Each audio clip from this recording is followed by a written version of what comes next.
안녕하세요. 코르넬리우스 프롱크 목사님의 도르트 신조 강해 북토크 그 6번째 설교를 함께 나누는 북토크의 3번째 시간입니다. 오늘은 조금 특별한 편을 만들었는데 제가 이제 지지난 북토크 그러니까 6번째 설교의 첫 번째 북토크 마지막에서 구원의 길이 좁다고 말씀을 드렸어요. 그게 단순한 문제가 아니라고. 이제 제 말씀을 듣고 이제 한 성도분이 제 블로그에 질문을 주셨거든요. 제 북토크 이제 들으시다 보면 궁금한 것이 생기실 거예요. 근데 이제 유튜브가 이제 비밀 댓글이 없거든요. 그래서 뭔가 이제 좀 비공개로 질문하고 싶은 게 있으시면 그 영상 아래 칸에 제 그 블로그 주소 적어놨거든요. 거기서 오셔가지고 아무 글에나 비밀 댓글 다시면 저한테 알람이 떠요. 그럼 제가 이제 개인적인 거면 블로그에서 답을 드리고, 만약에 그 내용이 다른 분들에게도 도움이 되시겠다 싶으면 제가 질문자께서 허락하시는 한에서 유튜브로 답을 드리겠습니다. 성도님께서 하신 질문을 유튜브에 공개하셔도 된다고 하셔가지고 제가 쓰시는 말씀을 읽어볼게요. 이렇게 말씀하셨거든요. 이런 설명은, 저의 설명은 오직 그리스도로, 오직 믿음으로 구원을 얻는다는 신앙 고백과 무슨 차이가 있는지 궁금합니다. 우리는 전적으로 타락해서 하나님의 은혜로 착한 일을 해도 우리 내면에서는 전적으로 타락하고 부패된 것밖에 없음을 인정하지 않을 수가 없는데요. 그러기에 오직 그리스도만 완전하시고 그 그리스도만 믿으면 구원받는다는 것이 진짜 감사하고 복음이라고 생각되었거든요. 성경에도 목마른 자는 와서 다 마시라고 하셨고, 도르트 신조 강해 76페이지에서도 프롱크 목사님께서 자신의 죄인됨과 오직 그리스도만 믿는 믿음을 고백할 때 택자라고 하셨는데, 제가 어제 한 설명은 다른 증거들을 찾아야 된다는 것처럼 같아서 헷갈립니다. 값없는 복음을 듣고 예수 그리스도를 믿고 교회 안에 들어온 사람들에게 이제 자신이 거듭났는지, 자신 안에서 회심과 택자로서의 증거가 나타났는지 찾아보십시오 라고 해야 되는 걸까요? 주변에 교회에 다니지만 매우 연약해 보이는 분들도 많고, 예수님을 믿지 않는 친척들에게 이 값없는 은혜의 복음을 꼭 전하고 싶거든요. 그런데 그것 외에 다른 증거들이 필요한지 라는 의문이 생깁니다. 이렇게 말씀해 주셨어요. 네, 감사합니다. 정말 좋은 질문이고요. 정말로 이제 중요한 부분들을 물어보셨어요. 그래서 오늘 제가 준비한 답변이 도움이 되셨으면 좋겠습니다. 이 메시지로도 이제 충분히 이해가 안 되시면 또 질문해 주세요. 아무 분이나. 이 성도님께서 하신 말씀이 다 옳죠. 그렇지 않나요? 저도 이 질문을 읽고 감사했거든요. 아마 이런 질문을 프랑크 목사님이나 리키 사모님한테 말씀드리면 목사님과 사모님도 참 격려가 되고 험블링하다고 이렇게 말씀하실 것 같아요. 그 목사님이랑 사모님이 한국에 갔다 오셨잖아요. 그 되게 인상 깊으셨나 봐요. 되게 좋았다고 교단 잡지도 쓰시고 사람들 만나면 얘기하시고, 제가 또 그 도르트 신조 강의 그 책의 서평을 몇 개를 번역해가지고 보내드렸더니 너무 좋아하시더라고요. 그러니까 그렇게 자기의 책이 열매를 맺을지 모르셨다고. 그 프롱콕사님 제가 이번에 노회에서 뵀는데, 뵙고 식사하고 목사님이 저 공항에 데려다 주셔서 같이 얘기 좀 하고 그랬는데, 목사님이 노회 식사 중에 테이블에 있는 사람들한테 이 도르트 신조 강의 얘기하시는 거예요. 그때 젊었을 때 하셨거든요. 그때 이제 설교하고 설교문 그냥 넣어놓고 잊어버리고 있었는데 어떻게 해가지고 뭐 출판까지 되고 영어로 그게 또 한국에도 번역되고 소개돼가지고 이렇게 한 거를 되게 참 전혀 몰랐다고 그러면서, 잠언 말씀에 이제 빵을 물속에 넣어 놓으면은 나중에 와서 먹는다는 그 말씀 이제 하시면서, 설교 하나님 말씀이라는 게 전에 놓으면은 아주 나중에라도 그 하나님께서 그거를 쓰신다고 이게 말씀을 하셨던 게 기억이 납니다. 자, 다시 이제 본론으로 돌아와서 그 성도님께서 이제 프롱크 목사님의 말씀을 인용하시면서 정말로 중요한 두 가지를 자기 말로 표현하셨잖아요. 그러니까 나의 죄악됨과 그리스도만을 믿는 믿음, 그렇죠? 이 두 가지, 이 두 가지가 정말로 중요한 구원의 두 기둥입니다. 그리고 이제 성도님께서 말씀하신 것처럼 자기 마음에 자기 마음이 부패한 것밖에 없다는 것을 본 사람들에게는 그 오직 그리스도만이 완전하시고 이 그리스도만 믿으면 구원받는다는 것은 정말로 정말로 감사한 은혜죠. 이게 사실 복음이잖아요. 온 세상에 퍼져야 하고 모든 사람이 받아야 마땅한 복음입니다. 예, 말씀하신 대로 복음은 정말로 값없이 주시는 선물이에요. 정말로 값없이 옵니다. 그게 되게 중요하죠. 근데 우리는 늘 내가 무엇을 해가지고 내 자신을 가치 있는 사람으로 만들려는 노력을 해요. 심지어 내 자신을 그리스도를 받기에, 그리스도를 영접하기에, 은혜를 받기에 가치 있는 사람으로 만들려는 노력을 하죠. 이게 참. 그런데 우리는 그런 노력을 멈추고 빈손으로 나아가서 하나님께서 주시는 완전한 구원자이신 예수 그리스도를 받아야 합니다. 이것이 기쁜 소식이고요. 자기의 죄를 본 사람에게 빈손으로 그리스도께 나와서 그리스도의 충만하신 구원을 거저 받을 수 있다는 것은 참 그 죄로 눌린 영혼을 자유롭게 하죠. 자기의 죄를 때문에 그 눌려 있는, 그리고 그리스도를 더욱더 사랑스럽게 만들고요. 그러니까 이런 복음만이 말씀하신 것처럼 우리가 연약한 신자나 안 믿는 이웃에게 전할 기쁜 소식이죠. 완전하신 구원자 예수 그리스도께 빈손으로 나아가서 그리스도의 충만하심에서 받는 것은 우리가 이제 처음 구원 받을 때도 진리이고요. 또 신자로서 평생 자라나는 데 있어서도 이것이 핵심 신앙의 진리이거든요. 성화라는 게 나의 열심으로 되는 것이 아니라 매번 그리스도께 나아가서 그리스도 안에 있는 것을 믿음이라는 빈손으로 받는 데서 이루어집니다. 나의 부패함을 보고 그 부패함과 무능력과 거짓됨의 깊이와 넓이를 알아가는 것이 성화의 중요한 요소이죠. 또 그럴 때마다 동시에 이제 그리스도가 나에게 정말로 얼마나 필요한지를 더욱 깨닫게 되거든요. 그걸 깨달아서 그리스도 안에는 충만하심을 믿음으로 바라보면서 빈손으로 그리스도께 나아가는 것은 이게 이제 평생 우리가 반복해서 해야 할 기본 신앙의 모습이죠. 이게 신앙의 발휘죠. 이게 믿음의 동작이에요.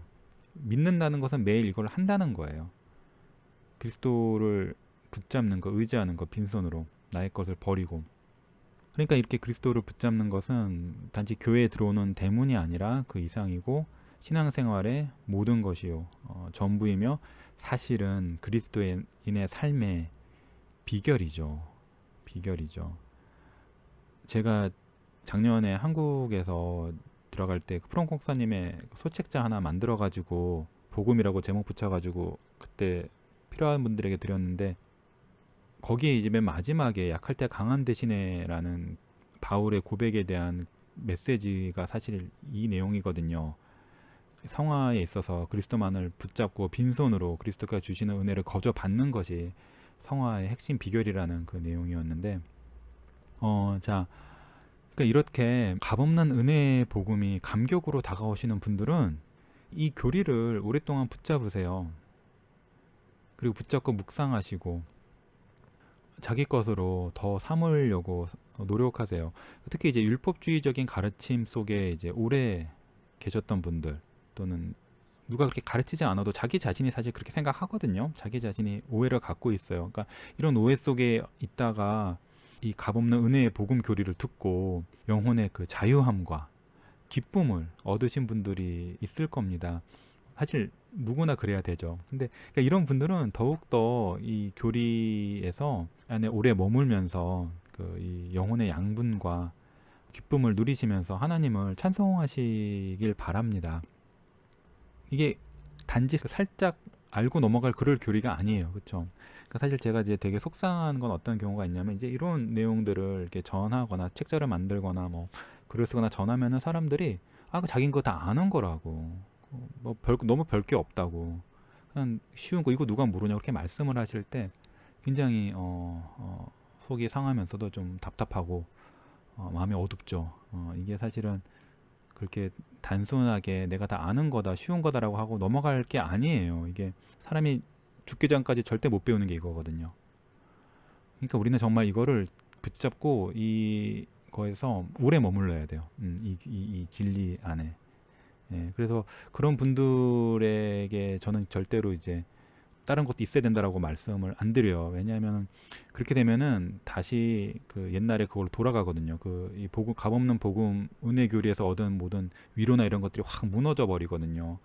그러니까 그 이 교리에서 든든히 설 때까지 이 교리를 굉장히 오랫동안 붙잡아야 된다고 저는 생각을 해요. 그 갈라디아서에 보면 이제 값없는 은혜 교리로 시작했다가 율법의 행위로 갈라디아 교회가 빠져버리죠. 그래서 그거를 바울이 정말로 강하게 질타합니다.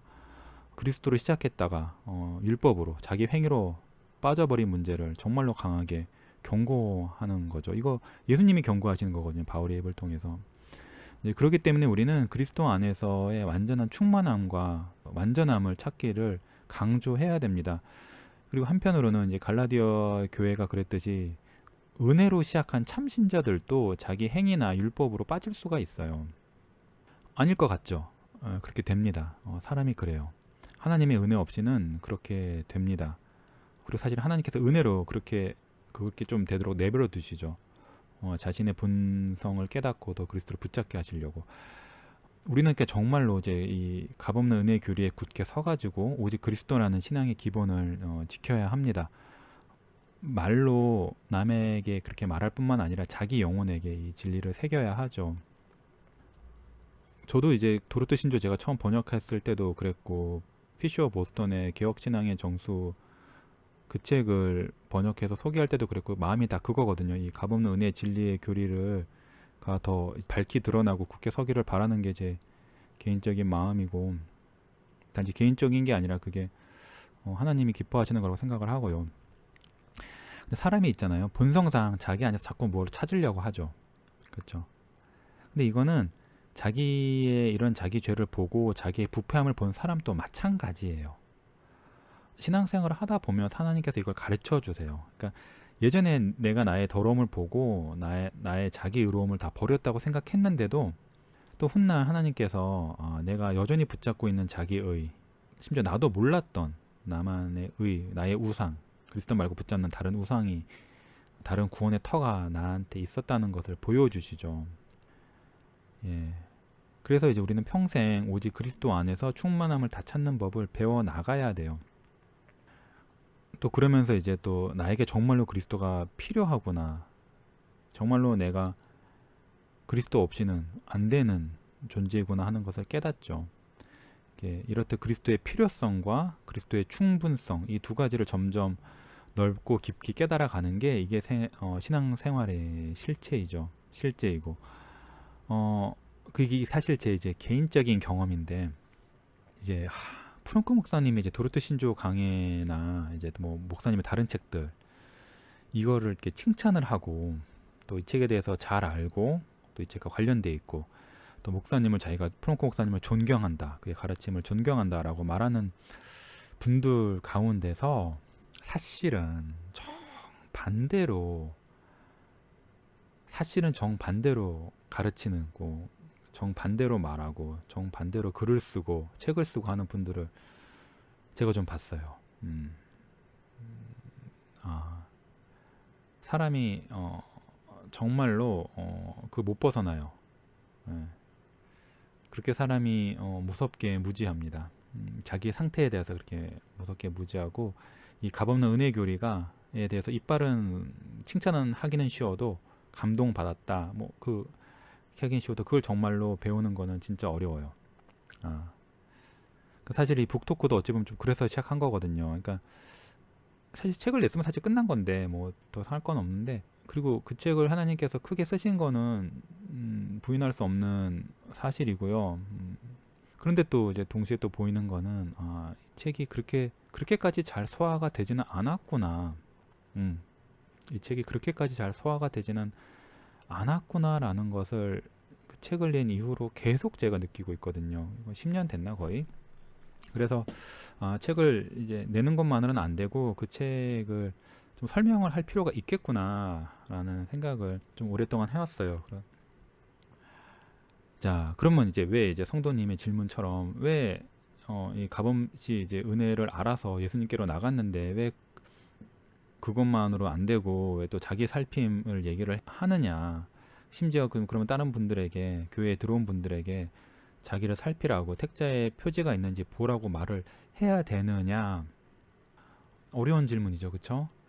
방금 말씀드린 것처럼 한동안은 말씀하시지 마세요. 그분이 그 값없는 은혜의 교리를 해서 충분히 그 뿌리 내릴 때까지는 그것만을 계속 반복해야 될 필요가 있다고 저는 봅니다. 그 은혜의 구원의 기쁨과 감격과 이거를 괜히 꺼트리고 괜히 마음에 두려움을 줄 필요는 전혀 없어요. 그렇게 하면 안 돼요, 사실은. 그래서 충분한 기쁨과 감사와 찬송을 누리고 교리에 뿌리 내릴 때까지 잘 보살펴야죠. 자, 그런데 이것이 신앙의 전체는 아니에요. 그러니까 신앙생활이라는 것은, 구원의 길이라는 것은 나의 죄를 보고 그리스도를 빈손으로 영접하는 것이 본질이요 핵심이지만 그것이 모든 것은 아니에요. 예수님께서 더 많은 것을 말씀하셨죠. 예, 더 많은 것을 말씀하셨어요. 신앙생활에 있어서. 그러니까 우리가 해야 될 질문이 하나 이거인 거죠. 빈손으로 그리스도께 나아가는 사람에게 과연 어떤 일이 일어나느냐. 그러니까 진정으로 예수님을 믿는 사람에게는 어떤 일이 벌어지느냐 하는 질문을 스스로에게 해봐야 돼요. 그러니까 구원은 전능하신 하나님의 능력이거든요. 사람 안에 큰 변화를 만들어요. 그러니까 죽은 사람을 살려내거든요. 우리가 이제 도르토신조 셋째 넷째 교리에 이르면은 그때 언제 올지 모르지만 그때 하겠지만 정말로 큰 변화예요. 물론 그게 사람의 겉으로는 잘 드러나지 않을 수 있어요. 근데 진정 큰 변화예요. 그리고 속 사람이 바뀌는 거기 때문에 겉사람도 바뀌어요. 행동이나 말하는 거나 생각하는 거나 사고방식이 다 바뀌어요. 그게 이제 신자가 말하는 택자의 표지, 참신자의 지표, 특징인 거죠. 그러니까 그거를 말하는 거예요. 사실 우리가 지금 북토크를 해오면서 도르토 신조가 사실상 참신자의 지표를 많이 말하고 있다는 사실에 지금 주목하고 있거든요. 분명히 이제 시작할 때 제가 분명히 하고 싶은 것은, 사람들은 이제 참신자의 표지 이야기를 하면 좀 긴장을 해요. 특히 이제 신앙이 여린, 양심이 여린 분들이 굉장히 이제 긴장을 하시는데, 그러니까 왜 그러냐면은 마치 이 참신자의 표지로 나를 누군가가 나를 시험해서 그걸 나를 재가지고 내가 천국에 들어가냐 못 들어가냐라의 기준으로 삼을까봐 이렇게 긴장을 하시는 거거든요.